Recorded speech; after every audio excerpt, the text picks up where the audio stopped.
ஒன்று என்ன, குஷன் இருக்கக்கூடாது. 2 என்ன, பயன்படுத்துகிற அந்த பொருள் மேட்டுடைய தரம், அந்த அந்த மேட் உருவாக்கப்பட்ட பொருள் நல்ல உடம்புக்கு ஆரோக்கியமான ஒரு பொருளாக இருக்கணும். 2.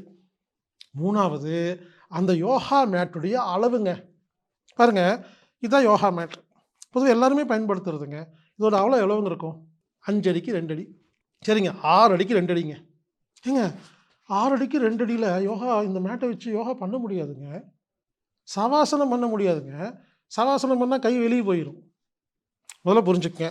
யோகா பண்ணும் பொழுது, தியானம் பண்ணும் பொழுது நமது உடல் தரையை தொடக்கூடாது. முக்கியமான நீங்கள் வேணா பாருங்க, ரிஷிகள் முனிகள் ஞானிகள்னா அந்த காலத்தில் மான் தோலை போட்டு புலி தோலை போட்டு மேலே உட்காந்துருப்பாங்க. புரிஞ்சுக்குங்க, யோகா தியானம் பண்ணும் பொழுது நமது கை விரல்களோ கால்களோ உடம்போ ஆரம்பித்து முடிக்கிற வரைக்கும் தரையை தொடக்கூடாது.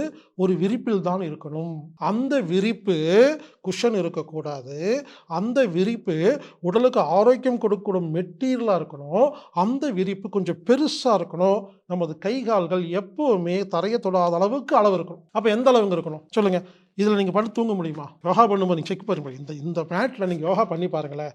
கண்டிப்பாக எந்த ஆசனம் பண்ணாலும் கை வெளியே போகும், கால் வெளியே போகும். தரையை தொடும் பொழுது என்ன நடக்கும்னு புரிஞ்சுக்கங்க. நம்ம யோகா பண்ணிருக்கும்போது நம்ம உடம்புல எனர்ஜி அதிகமாகுங்க, சூடு அதிகமாகுங்க. தரையை தொட்ட உடனே அது தரை வழியே வெளியே போயிருங்க.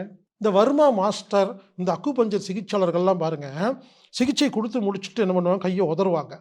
உதறிட்டு தரையை தொடுவாங்க. கொண்டு போய் பார்த்துருக்கீங்களா? சிகிச்சை முடிச்சோடனே செவுத்தில் வந்துட்டு கை வைப்பாங்க. கொண்டு போய் செவுத்தில் கை வைப்பாங்க. தரையில் ஏன் தெரியுங்களா? அந்த நெகட்டிவ் எனர்ஜி எல்லாம் ஒரு நோயாளியை தொட்டு குணப்படுத்தணுன்னு நெகட்டிவ் எனர்ஜி வரக்கூடாதுன்னு சொல்லி தரையை தொடுவாங்க, செவுத்து தொடுவாங்க. அப்போ அந்த எனர்ஜி வெளியே போகும். அப்போ யோகா பண்ணிகிட்டு இருக்கும்போது 1/2 மணி நேரம் யோகா பண்ணிவிட்டு சவாசனம்னு சொல்லி தரையில் படுத்து கையை தரையில் வச்சுட்டிங்கன்னா அவ்வளோ நேரம் பண்ணதெல்லாம் வேஸ்ட்டாக தரைக்கு போயிருங்க. ஆமாங்க, இது ஒரு முக்கியமான விஷயங்க யோகா செய்யும் பொழுது. அப்போ என்ன பண்ணணும்னா, நம்ம யோகா செய்யும் பொழுது அந்த மேட்டு பெருசாக இருக்கணுங்க. என்ன கேட்டால் இந்த 6க்கு 2 இந்த சைஸ் கட்டுப்படி ஆகாதுங்க. அப்போ என்ன இருக்கலாம், 6க்கு 4 நம்ம வீட்டில் பெட் இருக்கு இல்லைங்களா, அந்த சைஸ் 6க்கு 4 ஓகே. என்ன கேட்டால் 6க்கு 6 தாங்க கரெக்ட். சில ஆசனங்கள் பண்ணும்போது அந்த பக்கம் வெளியே போவோம்.